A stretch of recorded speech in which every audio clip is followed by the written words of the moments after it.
আসসালামু আলাইকুম ওয়া রাহমাতুল্লাহি ওয়া বারাকাতুহু। আপনারা সবাই কেমন আছেন? জানি আপনারা সবাই ভালো আছেন এবং ভালো থাকবেন এই দোয়াই করি। আমিও আছি ভালো আলহামদুলিল্লাহ আপনাদের দোয়া।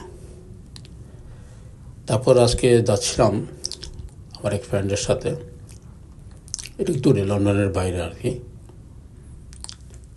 সে একটা মার্কেট আছে ওখানে খোলা মার্কেট বসে আর কি। সে বললো চল আজকে মার্কেটে ঘুরে আসি। আমি বললাম আমার হাতে তো এত টাকা পয়সা নাই। না তুই তো কিছু কিনবি না, চল একটু ঘুরে আসবো, একটা জায়গা নতুন জায়গা দেখে আসবি।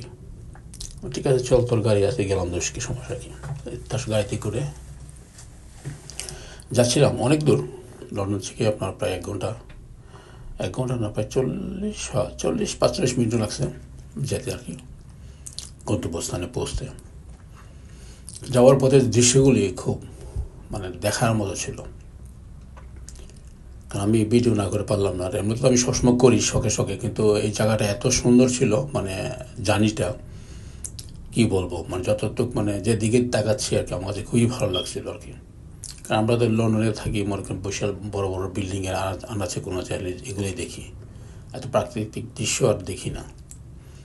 এত সুন্দর দেখেন দুনো পাশে এত সুন্দর সুন্দর গাছ, কি ভালো যেন লাগতেছে। সত্যি আমি খুব মুগ্ধ হয়ে গেলাম। সেই দিনটা ছিল বেশ ভালো, যার কারণে আরও ভালো লাগছে দিনটা। আর ভিডিওটা করলাম, আমার কাছে ভালোই লাগলো। বেশ কিছুক্ষণ ভিডিও করেছিলাম ওখানে, খুব সুন্দর লাগছে আমার কাছে সত্যি কথা বলতে।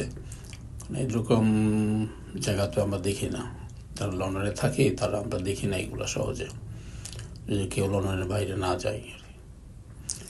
যাই হোক, জায়গাটা কেমন লাগলো আপনাদের কাছে অবশ্যই জানাবেন। আমার কাছে খুবই খুবই খুবই ভালো লাগছে, কি বলবো, আমি বাসায় প্রকাশ করতে পারতেছি না। এমন জায়গা, সমস্ত জায়গার মধ্যে মানুষ থাকে কম, দূর দূরান্ত একটা বাড়িঘর থাকে, কিন্তু বেশ সুন্দর একটি জায়গা দেখার মতো। যতক্ষণ গেলাম ততক্ষণ আমি দূর পাশে তাকিয়ে তাকিয়ে দেখলাম, খুবই ভালো লাগলো আমার কাছে। তাই কিছুক্ষণ ভিডিও করলাম, আপনাদেরকে শেয়ার করলাম।